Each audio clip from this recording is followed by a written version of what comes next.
Assalamualaikum warahmatullahi wabarakatuh. Kembali lagi di Bermusik, belajar mudah dan asik.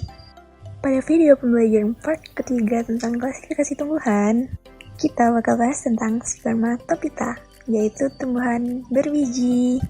Seperti biasa, kita bakal bahas pengertian, struktur, klasifikasi, dan reproduksinya. Oh iya, sebelum ke videonya, jangan lupa untuk like, subscribe, komen, dan share ke teman-teman kamu ya. Enjoy this video. Nah, kata spermatopita berasal dari bahasa Yunani, yaitu sperm yang berarti biji dan pita yang berarti tumbuhan. Tumbuhan divisi spermatopita merupakan tumbuhan sejati loh geng, karena sudah memiliki bagian akar, batang, daun, dan juga bunga. Nah, kenapa sih spermatopita disebut dengan tumbuhan berbiji? Hal ini dikarenakan tumbuhan spermatopita berkembang biak dengan menggunakan biji geng. Dan biji tersebut dihasilkan melalui peristiwa pembuahan. Nah, for your information nih geng, divisi spermatopita ini memiliki jumlah yang paling besar di antara dua divisi lainnya, yaitu Bryophyta dan Pteridophyta. Nah, oleh sebab itu, tumbuhan jenis spermatopita adalah tumbuhan yang paling banyak kita jumpai di permukaan bumi. Gitu, geng. Masuk ke struktur tumbuhan spermatopita. Seperti yang udah diterangkan pada pengertian ya, geng. Jadi, struktur tumbuhan spermatopita itu meliputi akar, batang, daun, dan bunga. Pada akar dan batang selain kelas monokotil, selain mengalami pertumbuhan primer yang disebabkan oleh aktivitas dari meristem apikal, juga dapat mengalami pertumbuhan sekunder, geng. Nah, pertumbuhan sekunder ini disebabkan oleh adanya meristem lateral, di mana pertumbuhan sekunder itu sendiri menyebabkan bertambahnya diameter daripada akar dan batang pada tumbuhan spermatopita. Serta pada akar dan batang pula terdapat berkas pembuluh yaitu xilem dan floem, di mana fungsi xilem adalah untuk mengangkut zat hara dari akar untuk dibawa ke daun sebagai bahan untuk fotosintesis, sedangkan floem digunakan untuk mengedarkan hasil fotosintesis dari daun ke seluruh tubuh tumbuhan. Oh ya geng, selain xilem dan floem primer, pada tumbuhan spermatopita juga terdapat xilem dan floem sekunder. Ini hanya berlaku untuk kelas selain monokotiledon ya. Nah, adanya xilem dan floem sekunder ini diakibatkan adanya aktivitas daripada kambium vaskular yang membelah ke dalam membentuk xilem dan membelah keluar membentuk floem. Ingat, xilem dan floem sekunder ya. Struktur selanjutnya adalah daun. Daun pada spermatopita memiliki bentuk yang beragam ya geng, karena dia juga tumbuhan tingkat tinggi kan. Nah, enggak cuman bentuknya aja geng yang bermacam-macam, bahkan warnanya juga bermacam-macam kan. Pasti kalian pernah melihat daun selain warna hijau, bener kan? Kalian pasti bertanya-tanya, gimana sih cara daun yang tidak memiliki warna hijau untuk berfotosintesis? Apakah mereka juga bisa berfotosintesis? Pasti gitu kan pertanyaan yang terpikir di benak kalian. Oke, di sini bakal kita jawab ya pertanyaan kalian. Jadi, zat warna pada tumbuhan itu bukan hanya klorofil aja, geng. Seperti yang kita tahu bahwasanya klorofil adalah zat hijau daun, berarti zat yang memberikan warna hijau pada daun, sehingga daun dapat melakukan proses fotosintesis. Selain klorofil, ada juga tuh yang namanya kromoplas. Jadi, si kromoplas ini akan memberikan warna orange, emas, dan merah scarlet pada daun. Nah, fungsinya sama tuh dengan klorofil pada daun yang berwarna hijau, yaitu untuk menangkap gelombang cahaya untuk bahan baku fotosintesis. Nah, jadi geng, tumbuhan yang nggak punya warna hijau pada daunnya, misalnya warna merah, nah mereka tuh masih tetap bisa ya berfotosintesis karena di dalamnya ada kromoplasnya. Oke, ngerti kan? Sip. Struktur selanjutnya yaitu bunga. Nah, for your information lagi nih geng, bunga pada spermatopita merupakan modifikasi daripada batang dan daun loh. Nah, makanya pada mahkota bunga kebanyakan berbentuk lembaran-lembaran karena itu merupakan modifikasi daripada daun. Nah, kalau diperhatikan pada filamen daripada bunga atau tangkai sari itu berbentuk memanjang kan. Nah, si filamen ini merupakan modifikasi daripada batang. Nah, gitu geng. Masuk ke klasifikasi dan reproduksi. Tumbuhan berbiji atau spermatopita diklasifikasikan atas Gymnospermae dan Angiospermae. Kata Gymnospermae berasal dari bahasa Yunani juga geng, yaitu gymnos yang berarti telanjang dan sperm yang berarti biji. Nah, kenapa sih disebut dengan biji telanjang atau biji terbuka? Nah, ini nih jawabannya. Karena biji yang dihasilkan oleh tumbuhan tersebut terdapat pada permukaan sisik atau runjung, sehingga tampak terbuka dan dapat dilihat jelas oleh mata kita. Nah, itu alasannya. Terus nih geng, Gymnospermae itu dibedakan lagi atas 4 kelas, yaitu Coniferae, Cicadinae, Ginguinae, dan Netinae. Berikut penjelasannya. Yang pertama, Coniferae. Nah, tumbuhan jenis Coniferae ini memiliki strobilus dan daunnya berbentuk jarum. Nah, sebagian besar tumbuhan konifer ini merupakan pepohonan yang dapat mencapai ketinggian hingga 30 meter. Tinggi kan? Tumbuhan konifer ini merupakan tumbuhan yang berumah satu. Ini berarti individu jantan dan individu betina yang berarti bunga terdapat pada individu yang sama, dan tumbuhan konifer berkembang biak dengan menggunakan runjung. Runjung jantan berukuran kecil dan mempunyai sejumlah sisik penghasil serbuk sari, sedangkan runjung betina berukuran lebih besar dan agak berkayu, serta memiliki banyak sekali sisik. Contoh tumbuhan Coniferae adalah Pinus dan Damar. Kelas kedua adalah Cicadinae. Nah, tumbuhan Cicadinae merupakan tumbuhan berkayu yang tidak bercabang atau sedikit percabangannya. Tumbuhan Cicadinae ini memiliki daun yang lebar dan tipis dan memiliki strobilus juga, geng. Sama halnya dengan Coniferae, Cicadinae juga berumah satu, yang berarti jantan dan betinanya terdapat pada satu individu yang sama. Dan alat perkembangbiakannya juga berupa runjung. Contoh daripada tumbuhan Cicadinae ini adalah Pakis haji. Kelas yang ketiga adalah Ginguinae.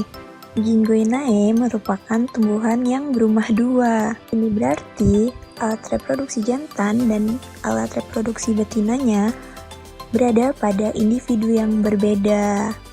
Terus, pohon ini dapat mencapai ketinggian 30 meter loh geng tingginya, serta penyerbukan daripada kelas Ginguinae ini dibantu oleh angin. Contoh dari pada Ginguinae ini adalah pohon rambut dara Cina, atau yang bahasa latinnya adalah Ginkgo biloba. Jadi, spesies Ginkgo biloba ini merupakan satu-satunya spesies dari kelompok ini yang masih hidup sampai sekarang, geng. Dan kelas yang terakhir adalah Netinae.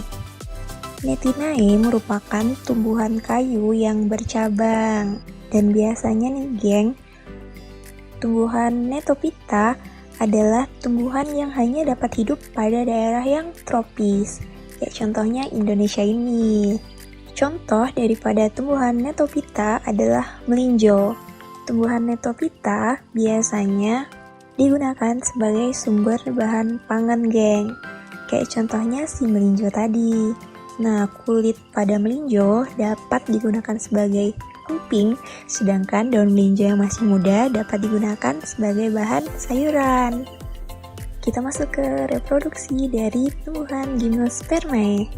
Nah, tumbuhan jenis Gymnospermae ini hanya melakukan pembuahan tunggal. Ini berarti pembuahannya hanya terjadi satu kali ya geng. Berikut adalah skema dan langkah-langkahnya. Nah, pembuahan tunggal diawali dengan peristiwa menempelnya serbuk sari pada permukaan atau kepala putik. Nah, setelah serbuk sari nempel pada kepala putik, selanjutnya akan membentuk buluh serbuk sari yang berkembang dari sel vegetatif di dalam serbuk sari. Nah, buluh serbuk sari tadi tumbuh dan mengarah ke arkegonium. Arkegonium berarti sel kelamin betina ya geng. Nah, mengarah ke arkegonium melalui yang namanya mikrofil, yaitu celah yang dibentuk antara dua integumen. Sementara itu, sel generatif akan membelah menjadi sel dislokator atau tangkai sel dan sel spermatogen atau sel tubuh. Nah, si sel spermatogen akan membelah menjadi dua, yang satu berukuran besar dan yang satunya berukuran kecil geng. Pada saat mencapai sel telur, sel dislokator dan sel sperma kecil melebur. Sedangkan sel sperma besar bersatu dengan sel telur untuk menghasilkan zigot yang akan tumbuh menjadi embrio atau lembaga. Nah, gitu geng, proses reproduksi daripada tumbuhan Gymnospermae. Selanjutnya kita masuk ke Angiospermae. Nah, kata angios berasal dari bahasa Yunani juga geng. Angios yang berarti tertutup dan sperm yang berarti biji. Nah, kenapa disebut tumbuhan biji tertutup? Ini karena bakal bijinya ditutupi oleh bakal buah, dan perkembangan angios ini lebih cepat loh geng dibanding gimnos. Maka hal ini juga berbanding lurus dengan persebarannya. Angiospermae persebarannya lebih luas daripada Gymnospermae, dan persebarannya mencapai angka yang paling tinggi dibandingkan jenis tumbuhan lain loh. Angiospermae ini dibedakan atas dua kelas, yaitu Monocotyledonae dan Dicotyledonae. Berikut penjelasannya. Yang pertama, Monocotyledonae. Nah, Monocotyledonae memiliki ciri-ciri antara lain sebagai berikut. Yang pertama, mempunyai biji berkeping satu. Yang kedua, akarnya serabut. Yang ketiga, batangnya dari pangkal sampai ujung hampir sama besar. Yang keempat, tidak bercabang. Yang kelima, akar dan batang tidak berkambium. Nah, seperti yang udah dijelasin sebelumnya ya geng, jadi nggak ada kambium pada kelas Monocotyledonae.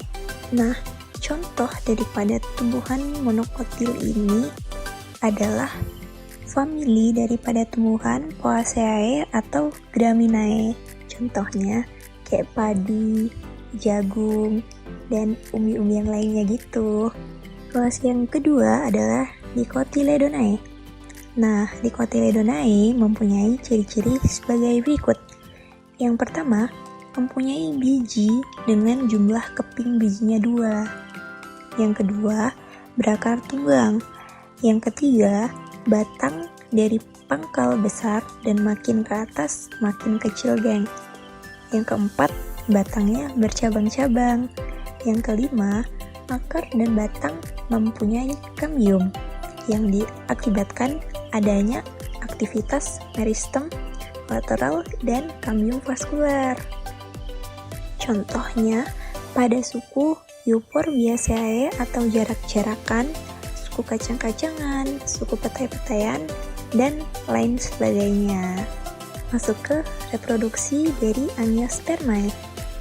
Proses pembuahan pada Angiospermae merupakan pembuahan ganda karena terjadi 2 kali pembuahan, yaitu pembuahan yang menghasilkan embrio yang berasal dari peleburan inti generatif dengan sel pelubur, dan pembuahan yang menghasilkan putik lembaga atau endosperm yang berasal dari peleburan inti generatif dengan inti kandung lembaga sekunder.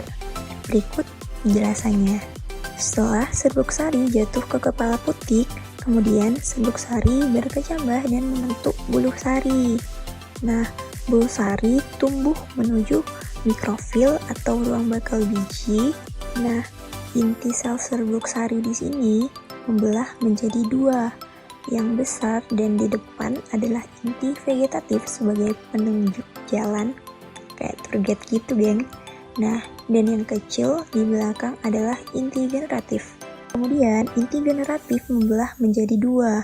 Sedangkan di ruang bakal biji, sel nukleus membelah menjadi 4 sel baru. Nah, 3 diantaranya mereduksi, dan yang 1 tumbuh menjadi calon inti kandung lembaga primer. Nah, si inti calon kandung lembaga primer membelah tuh menjadi 2, yang selanjutnya masing-masing menuju kutub yang berlawanan. Yang satunya bergerak ke kalaza, yang lainnya mendekati mikrofil. Nah, setelah keduanya sampai pada kutub masing-masing, kemudian membelah lagi tuh geng 2 kali, sehingga terbentuklah 8 inti. Yang di dekat kalaza, 3 inti menempatkan diri berdekatan. Nah, disebut dengan antipoda. Yang satu lagi bergerak ke tengah. Sedangkan yang dekat mikrofil, 3 inti menempatkan diri berdekatan. Dan yang tengah adalah ovum. Sedangkan yang mengapitnya disebut sinergit. Nah, 2 inti yang bergerak ke tengah bersatu membentuk inti kandung lembaga sekunder yang diploid, geng. Kemudian, spermatozoid yang satu membuahi ovum dan terbentuklah zigot. Spermatozoid yang satu lagi akan membuahi inti kandung lembaga sekunder dan menghasilkan calon endosperm yang triploid. Nah, itu dia geng, cara reproduksi dari tumbuhan Angiospermae. Gimana? Makin ngerti kan? Sekian video pembelajaran kali ini. Kritik dan saran boleh tulis di komentar ya. Oke, see you on the next video. Assalamualaikum warahmatullahi wabarakatuh.